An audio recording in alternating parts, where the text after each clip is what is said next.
চৰাইদেউ মৈদাম বিশ্ব ঐতিহ্য ক্ষেত্ৰত ইউনেস্কোৰ আনুষ্ঠানিক ঘোষণা কৰাৰ পাছতে উৎফুল্লিত মন্ত্ৰী যোগেন মোহনৰ লগতে আহোমৰ বিভিন্ন সংগঠনসমূহ চাওলুং চুকাফাই সমগ্ৰ অসমীয়া জাতিক একতাৰ দোলেৰে বান্ধি ৰাখি ৰাজশাসন চলাইছিল। চৰাইদেউ মৈদামস্থলীক বিশ্বৰ ঐতিহ্য ক্ষেত্ৰ ঘোষণাৰ বাবে বহু অপেক্ষাত আছিল চৰাইদেউবাসীৰ লগতে সমগ্ৰ অসমবাসী।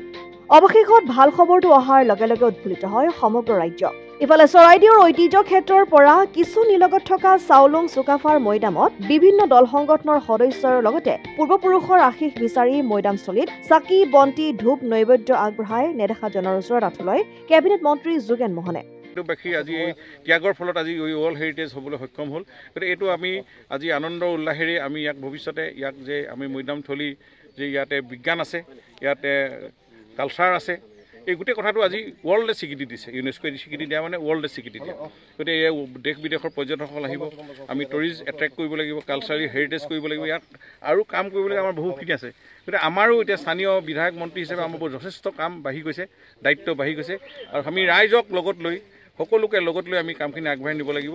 আগন্তুক দিনত আজি আমি আহি চৰাইদেউ মৈদাম স্থলীৰ বিশেষকৈ চাওলুং চুকাফাৰ মৈদামত আমি আজি এক বন্তি জ্বলাইছোঁ। তেখেতৰ পৰা আমি শক্তি বিচাৰিছোঁ, তেখেতক আমি এই সময়ত আন্তৰিকতা স্মৰণ কৰিছোঁ। তেখেতৰ আদৰ্শ প্ৰতিষ্ঠা হৈছে, তেখেতৰ যি ৬০০ বছৰীয়া ৰাজত্বৰ যি কাঠামো ইয়াক গঢ় লৈ উঠিছে।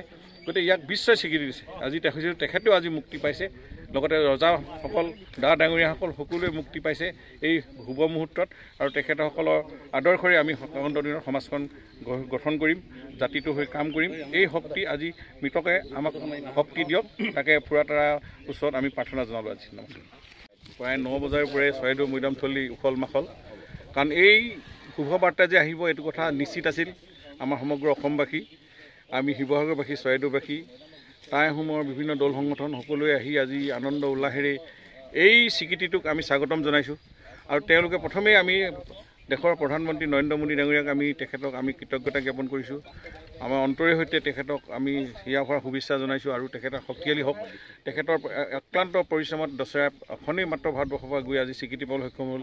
আমাৰ মুখ্যমন্ত্ৰী মহোদয়ে যিখিনি প্ৰচেষ্টা হাতত ল'লে, বিভিন্ন বিভাগৰ যিবিলাক প্ৰেজেণ্টেশ্যনকাৰী তথ্যখিনি যুগুতাই দিয়াৰ ক্ষেত্ৰত তেখেতে অক্লান্ত পৰিশ্ৰমেৰে আজি এই মৈদামথলী ৱৰ্ল্ড হেৰিটেজ হিচাপে স্বীকৃতি পাবলৈ সক্ষম হ'ল। আৰু আমাৰ ইয়াৰ স্থানীয় যিসকল 2খন জিলাৰ আয়ুক্তসকল হওক, আমাৰ আৰ্ক'লজি ডিপাৰ্টমেণ্ট হওক, বা বিভিন্ন ধৰণৰ আমাৰ অসম চৰকাৰৰ মন্ত্ৰী প্ৰতিজনেই ইয়াতে আজি আমাৰ কালচাৰেল মিনিষ্টাৰে হওক বা টুৰিজিম মিনিষ্টাৰে হওক, প্ৰত্যেকৰে ইয়াত অৰিহণা আছে।